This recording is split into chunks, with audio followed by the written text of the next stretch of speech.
What is up? Mike from Copville, Mike from Counterculture, and Mike, the co host of Antihero Podcast, here to talk about today's hot topic. And this is an emergency hot topic because it's something that's happening local and it's also all over the internet.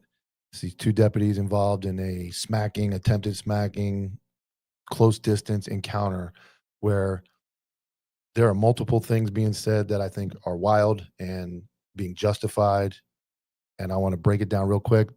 I'm going to use other people's references that have talked about this already online. I'm going to show you the video. And what I really want to highlight, I'm not going to go into tactics. I'm not going to go into all kinds of crazy stuff. I'm going to read this stuff.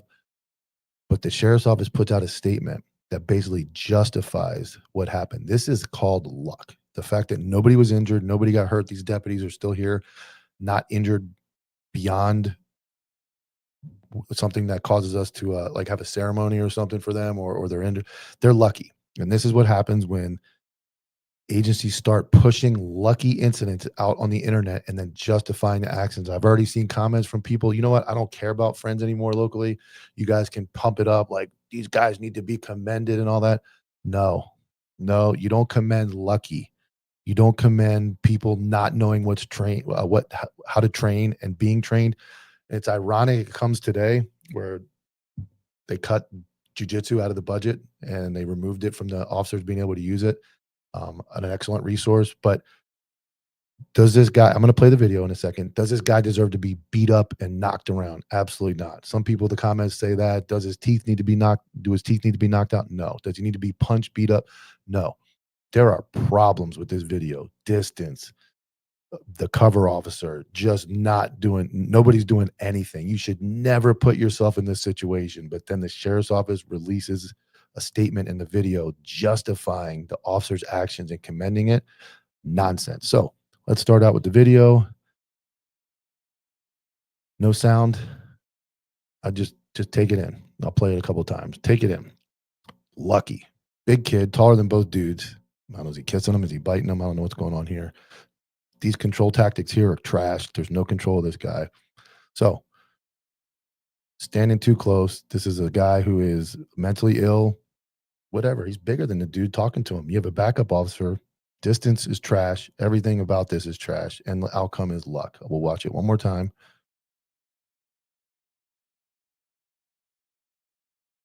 Now back up. What are you doing? Like, this is commended by people locally in the sheriff's office.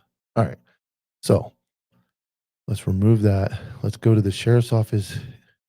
Here we go. This is their statement. I'll go over here and read it. You may have seen a recent video circulating that appears to show a deputy being struck. While this video has gained many views, it represents only one perspective captured by a bystander.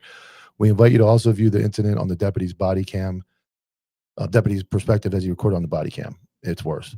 On September 29th, deputies responded to a disturbance involving an adult male reported to be in the roadway and experiencing a mental health crisis. That's the key word here. They're going to justify this by mental health crisis as if you can't get killed or you should handle a mental health crisis any different than if the guy was standing in the middle of the road with just ready to fight everybody when they showed up, or it was a domestic, or it was a robbery, or any other call. Everyone is a danger to you. No, you don't beat people up just because of the call nature or whatever, but you handle every call and be ready to get smacked or kissed or bit, whatever was about to happen in that video.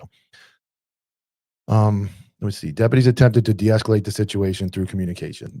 There's another key word that came up in my IA. We're going to de-escalate. We have a mental health crisis. We're going to de-escalate by standing right in his face and talking to him and putting ourselves in danger.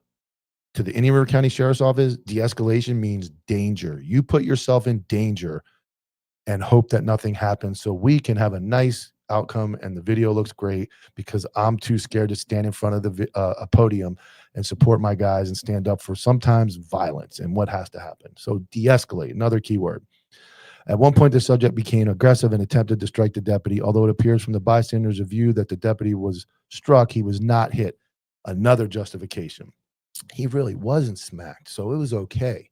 What happened was okay because he wasn't smacked, regardless if he's hit or not. Why are you within reach of getting smacked? Why is your cover deputy so far away? Why is your cover deputy not bear hug that guy?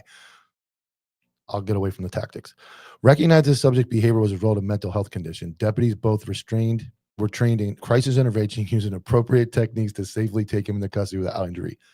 That is the part right there. This case has highlighted the importance of crisis intervention. Our agency committed to handling mental health related incidents. Professionalism, patience, and care with these situations are unpredictable. Blah, blah, blah, blah. That is all fluff. That is fluff for a lucky outcome from something that could have gone terrible. And I want to highlight that one paragraph. I'll remove my graphic. Recognizing the subject's behavior was a result of a mental health condition, the deputies, both trained in crisis intervention, used appropriate techniques to safely take him into custody without injury. That is bull. I'll say baloney. That is baloney. Watch the video. Recognizing that both deputies had no idea that they were in danger and that this dude could snap at any moment and never crossed their mind. They luckily didn't get smacked, didn't get bit, didn't get punched, and didn't get injured. That's what it should say. But it says that you watch that video and you tell me that that applies. They were not, there is no consideration for that dude's behavior. They were just winging it. And it's unfortunate that they release this statement and make it sound as if they planned. That whole thing was planned out, well calculated, and coordinated.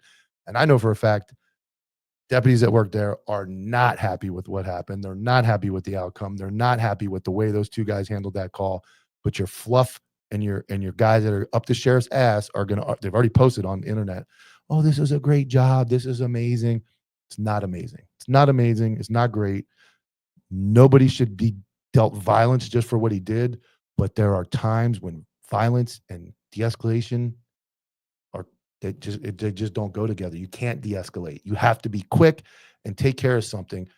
Your attempt to de-escalate on that situation was you showed up, you gave command. The dude doesn't listen. He's in your face where he can strike you, and you're doing nothing to create distance or get away from him. And then he swings, and your backup does absolutely nothing. I'm sorry. I'm not a cop hater. I'm just calling it like it is. And the agency releasing this statement is what led me to make this video, because they're lying to you about what happened. Recognizing the subject behavior was a result of a mental health condition, deputies, both trained in crisis intervention, used appropriate techniques to safely take him into custody without injury. I'll double down. I'll PRR both the public records request, both these guys' crisis intervention training. It's the same garbage I probably took. I guarantee none of them are trained in any advanced training. They're just cops. But I'm the psychopath. I'm the dude that quit. I'm the dude that has all these problems. But this is what your sheriff's office puts out. So I'm going to put this up. This is from Elio Combatives. Great site. Watch BJJ shared this. This is on Instagram. But I'm going to read. This is underneath the video that you just saw. Distance management is a core principle in our curriculum at EFC. It is a tool that allows you to engage, disengage, or to create and or maintain reactionary gap to responding to a threat. Far too often, officers become comfortable at distances that leaves them extremely vulnerable to strikes or to a suspect attempting to close the gap and take them to the ground. Distance often equals time, and when distance is not an option, control oftentimes can be used to gain time. Effective distance management can help you achieve both when the situation and environment dictate the need for one or the other. And then they plug their site. So I'm not going to go crazy detailed into this. There's going to be plenty of people breaking it down. I'm going to break it down with BJ Jacobs, Brennan, more detail. But I feel like if your sheriff's office is going to release a statement for everybody on Facebook to read, and all your up the ass of the sheriff deputies are going to jump online and share it and say, oh, what a great job everybody did. No, they didn't do a great job. They got lucky. And when you take somebody to the ground or whatever, you can end up on the other side where when they don't like it, they can run an IA on you. They can make it hurt. They can do whatever they want. But you cannot substitute training for luck. Was what you just saw. You saw lucky, and then they cut the training out of the budget. So now that's what you're left with. A couple dudes that got lucky. And you know what? They shouldn't release the statement. That's what prompted this video and all these people commending luck. It wasn't lucky.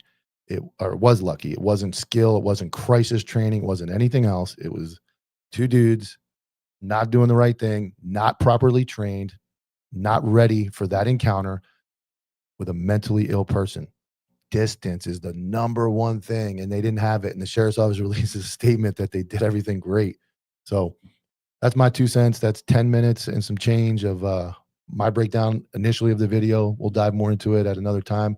Appreciate your support. Follow me at CopvilleOG on Instagram, at CopvilleOG on YouTube, also Counterculture on YouTube, and at the Antihero Podcast. I appreciate your time. Take care.